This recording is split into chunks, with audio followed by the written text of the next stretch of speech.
welcome to the Holly Empress. Long time no see. Today we're going to be talking about rest and relaxation and how to do it. Some of you might be like, oh, isn't it just pretty straightforward? You just rest and relax and then you're resting and relaxing. But I think most of us understand that it's a little bit more complex than that, especially in today's highly capitalistic society where, the urge to be productive is so deeply ingrained in us that it can be so hard to let go of that. So today we are going to be checking in for a little bit of advice on how to do that. The way that this is going to work is that I'm going to do a 7-card spread. The first card will be an energy that might be helpful to bring into your life to have more relaxation. The second card is going to be an energy that might be blocking relaxation and rest from coming into your life. The third card is going to be about something or someone that you can bring into your life or find support in to find more relaxation into your life. And the fourth card is going to be something or someone that you maybe need to distance yourself from to bring more rest and relaxation into your life. And then the last 3 cards are going to be a combo that show you a picture of what a life with more rest and relaxation might look like. Because seeing what you want is the first step to getting what you want. So hopefully those last 3 cards will be like a 1, 2, 3 punch to really get that image in our heads of like, oh, this is it. This is what rest and relaxation looks like for me. Because I think for each of us, it might look a little different. So without further ado, let's get right into it. I'm going to shuffle these cards and select them real quick off camera, and then we'll get right into the interpretation. All right, without further ado, let's get into the first card, an energy or a mentality that would help bring you more rest and relaxation. We have the Page of Swords. The Page of Swords, a page is a beginner, is someone who's just learning how to do something. And swords is about the mind, so a good card to get for a mentality question. And one way in which you can bring more rest and relaxation into your life is by seeing yourself as a lifelong learner, as someone who doesn't have it all figured out. And guess what? You don't have to. It's better that you don't. Seeing yourself as a beginner. You're just beginning in life. It doesn't matter how old you are. It doesn't matter what you're pursuing. It doesn't matter how many things you know. We're all constantly learning, constantly beginning. And another thing that happens when you're trying to find rest and relaxation is that either you go into this like extremely lethargic state where you're not really resting and relaxing. Like imagine a sort of person who's very depressed, stays in bed all day. Is that relaxing? It's not, right? Versus someone who has like 20,000 hobbies and things that they do for fun, but it like really stresses them out. That's not relaxing either. We want to find a middle way between those two paths, between lethargy and overactivity. And the Page of Swords, seeing ourselves as a Page of Swords, can help us get there. So important things to know about this page. Do you see how he has one foot firmly planted on the ground with the other extended behind him, but with not bearing any weight? To me, that speaks of possibility balanced by groundedness. He's steady. He's where he is. He's not taking a step forward just yet. Taking a step forward, it's not very relaxing. He's just standing. He's taking a break. But it's not a rigid break. So it's about having that mentality that has a bit of flexibility between rigidity and possibility. He's leaning on his own sword, and his sword is at an angle, which again to me suggests looking at things from a slightly different angle and not having too much rigidity, and not letting the sword here represents your mind. So not letting your mind rule you. Your mind is your support, and he has a fairly loose grip on it. He could let go of it at any time. Don't hold on so tightly to your mind. Don't feel like you're bound to it or like it rules you. You use it as a support. Last but not least, he's reaching up for this butterfly, but it's not a strenuous reach. He's not going like, it's a like loose, gentle, careful reach up. So it's nothing too strenuous. In short, to bring more rest and relaxation into your life, you should have the mentality of the Page of Swords, which is the mentality of a learner and someone who is balanced between structure and also possibility, which is obviously a little looser. And I think the sword here is a really key point of not letting your mind rule you and not being too attached to what your mind thinks is the right thing that you should do. You use that as a support. You don't let go totally of your mind either, but you don't let it limit you from reaching up into possibility, represented by the butterfly here. You know, if he was holding his sword with both hands, if you're giving all you've got to your rational mind, then there's nothing left over for dreaming, you know? So dream, but stay grounded. An energy that would be, or mentality that would be helpful for you to let go of to bring more rest and relaxation into your life. We have the Chariot. It's what I talked about at the beginning, that capitalist, I gotta do it, I gotta get it, you know, the Chariot, you know, I'm not saying that the Chariot is negative, I'm just gonna interpret it in the quote-unquote negative way because of the position that it's in the spread. But the Chariot is about going after your dreams and not stopping for anything and being so determined. Like, girl, just chill. Girl, just chill. Though I guess that's not really helpful advice, is it? Like, in a you know, when you're angry and someone tells you to calm down, it's like the last thing you want to do. So, but yeah, so the Chariot, don't feel like you always have to keep moving, always got to keep hustling, always got to keep going. To the extent that it's possible, let go of that mentality. Let go of the mentality that you have to reach a point, get somewhere to be happy, you know? You don't. You can be perfectly happy right here. You don't need to be moving to be happy. You don't need to be moving towards some huge unexplainable goal to be achieving what you need to achieve. And if you do have that huge goal, don't feel like you gotta get there so fast. You know, the Chariot, you know, it's a chariot. It's like driving a car. It's like you're going fast. You're like, I'm gonna get there so quickly. Just no rush. There's no rush.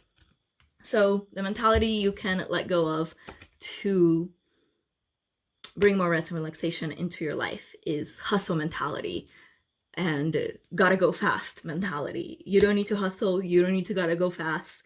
You can just walk there. You'll arrive the same way, whether you walk or whether you take a car. So you might as well walk. Enjoy the scenery. That's how to bring more relaxation into your life. Hustle less.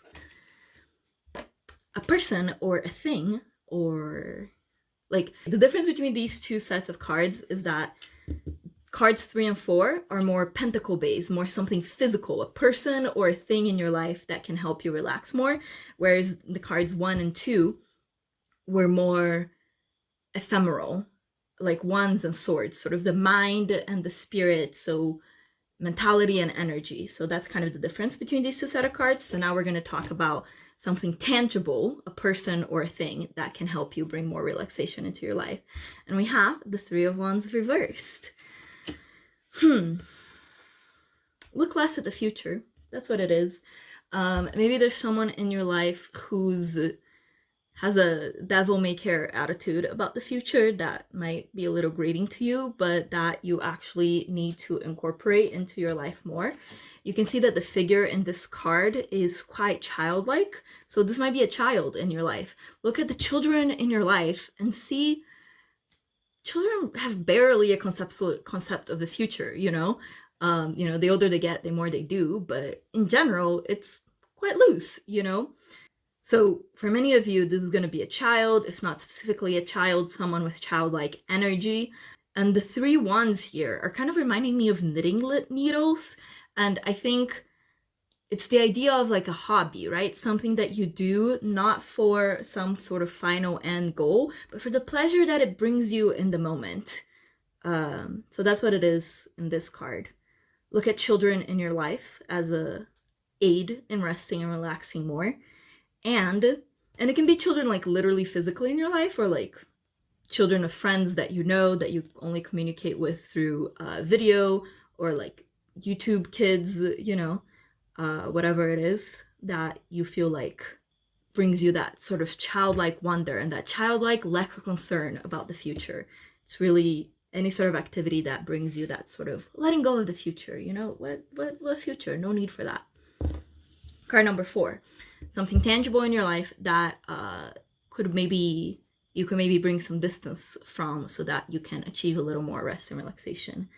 And we have Temperance reversed. So if you're a drinker, especially a heavy drinker, little sign to maybe pull back a little bit on that. And this applies to both drinking and also just drugs in general. The flowers here are really making me think of, like, is it poppy that has opium in it? Like opium flowers, right? But they're not, that's not what they're called. You know what I mean? So just pulling back a little on using drugs as a shortcut to rest and relaxation. There's nothing wrong with doing that. I think probably most of us have done it at one point or another of our lives, but it's what makes your crown fall, like the crown is falling off of this person, and it's what makes you unable to find rest and relaxation on your own terms. You're giving up your ability to find rest and relaxation through your inherent dominion of yourself, and instead you're outsourcing it to this external substance that isn't really that helpful to you. If that doesn't resonate, then think of any person in your life that is unbalanced, that you find that is not a person that has a lot of temperance. Either they act in a way that doesn't have a lot of temperance, or they act in such a way that they take you out of your temperate, calm place. They just make you feel unbalanced. So avoid drugs or alcohol, people that make you feel unbalanced. That's what will bring more rest and relaxation into your life. And lastly, but not least, the triad of cards, which are all major arcana. How fun. So we have the Fool reverse, the Hermit upright, and the Moon upright. And you can see in the way that these are arranged that the Fool and the Hermit are sort of a foundation for the Moon. The Moon's about being in touch with your intuition. When you're in touch with your intuition, rest and relaxation comes easy. The issue we have with rest and relaxation comes when we divorce ourselves from our natural intuition, our natural ability to rest and relax. And you notice that, like I said earlier, her rest is not a rest of someone who's like, you know, just fully lethargic, unengaged. She's moving, she's dancing, she's creating beauty, but she's utterly relaxed. Look at her face, look at the soft lines of her, I'm not sure if that's a kimono, but her outfit. Look at the soft line that the sleeves make. It's restful, it's relaxing. That's what we want. This is what a life looks like when you have rest and relaxation. You're intuitive, you're happy, you're able to have action without being frantic. The Hermit also means that in a life of rest and relaxation, you don't depend on other people as much. This doesn't mean that you're going to become a social outcast or someone super isolated who goes off into the woods and never talks to anyone. But it means that you no longer are so attached to other people or to the things of the world. Like in this picture, this hermit is a monk, right? And monks are people who aren't attached to worldly things. You know, often they don't have jobs, they don't make money, they can't keep money, they have very few worldly possessions. And so this means that your happiness and your rest and relaxation, if you do those other 4 things that we talked about earlier, will come not from an ephemeral, ever-changing thing like other people or like physical things. All physical things eventually corrode and collapse. Instead, your rest and relaxation will come from the light of spirit, which is that light that he's holding. So that's what a life of rest and relaxation looks like. Non-dependence on others for your happiness, but dependence on yourself and on your inner truth. Lastly, but not least, the Fool reverse. So if you're resting and relaxing more, you're going to be smarter. You're not going to make decisions as impulsively. You're not going to jump into things just for the need to be doing something. You're going to be able to simply go when it is time to go, rather than going when you feel pressured to go, or rather than going when you just, you know, when you just when you just feel too anxious or too restless, so you do stuff out of anxiety or restlessness. If you do those 4 things that we talked about, you'll be able to take action in an inspired way, take action when you're meant to take action. And you can see that this Fool card is very curled up. It's very hesitant. If you bring more relaxation into your life because it's reversed, you're gonna be more uninhibited. You're not gonna be so inhibited. You're not gonna be so scared because of the kind of hermit thing, you know, that you're relying on yourself rather than relying on others. So then you're less scared. So to give a quick recap of everything we talked about, first, you need to bring the energy of the Page of Swords into your life, the energy of being a lifelong learner, of not being an expert, and just always being willing to learn new things in a soft way, with not grasping but reaching. I think that's the key thing.